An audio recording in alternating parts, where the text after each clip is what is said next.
একটি শিক্ষণীয় সুন্দর গল্প। আরবের এক খ্যাতনামা অশ্বারোহী একবার শিকার শেষ করে বাড়ি ফিরছেন।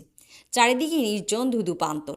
অস্তচলগামী সূর্য পশ্চিম আকাশে লাল আভা ছড়িয়ে আছে। সামনে আরও বেশ কিছু পথ যেতে হবে। তিনি নিজেও ক্লান্ত, তার ঘোড়াটিও ক্লান্ত। মনে মনে ভাবলেন, দুর্গম পথে ক্লান্তি অবসাদ ভোলার জন্য এবার একটু বিশ্রাম নেওয়া দরকার। কয়েকটা মোড় বৃক্ষ ছাড়া আশেপাশে আর কোনো জনপদ চোখে পড়ছে না। তিনি ঘোড়া থেকে নামলেন, মশক থেকে খুব হিসেব করে পানি পান করলেন, ঘোড়াকেও অল্প পান করালেন। এখানে একবার পানি ফুরিয়ে গেলে বড়ই বিপদ। আশেপাশে আর কোথাও কোনো জলকূপ নেই। এমন সময় তিনি শুনেন গঙ্গানির শব্দ। শব্দ শুনে তিনি খুব ধীরস্থিরভাবে সেদিকে পা বাড়ান। দেখেন একটা লোক শুয়ে আছে। কাছে যেতেই লোকটা বলে, খুবই তৃষ্ণার্ত, দয়া করে এক ফোঁটা পানি পান করাতে পারেন?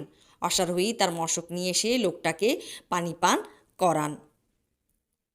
এরপর জানতে চান, এই নির্জনে আপনি একা, আপনার গৃহ কোথায়? এখানে এভাবে পড়ে আছেন কেন? লোকটি বলে, কাফেলার সাথে চলতে গিয়ে আমি কিভাবে যেন ছিটকে পড়েছি। জানি না আমার সাথীরা এখন কোথায়। অশ্বারোহী বলেন, আপনি চিন্তা করবেন না, যেখানেই আপনার ঘর হোক আমি সেখানেই আপনাকে পৌঁছে দেব। আপনি ঘোড়ার উপর উঠে পড়ুন। লোকটি বলে, আমি উঠের পিঠেই চলাফেরা করি। আমার একটা পা পঙ্গু হয়, কোনোদিন ঘোড়ার পিঠে চড়তে পারিনি। আপনি সাহায্য করলে আমার খুবই উপকার হয়। অশ্বারোহী লোকটিকে উঠে দাঁড়াতে সাহায্য করে। তারপর বলেন, আপনি আগে ঘোড়ার পিঠে উঠুন। লোকটি ঘোড়ার পিঠে উঠেই চোখের পলকে এমন দ্রুতবেগে ঘোড়া ছুটাতে শুরু করে, অশ্বারোহী একেবারে অবাক হয়ে যান। তিনি যে জায়গায় দাঁড়িয়েছিলেন ঠিক সেই জায়গায় স্থির দাঁড়িয়ে থেকে ভাবছেন, এটা কি হলো। সম্বিত ফিরে পেতেই অশ্বারোহী চিৎকার করে ডেকে বললেন, ও ভাই, একটু দাঁড়ান।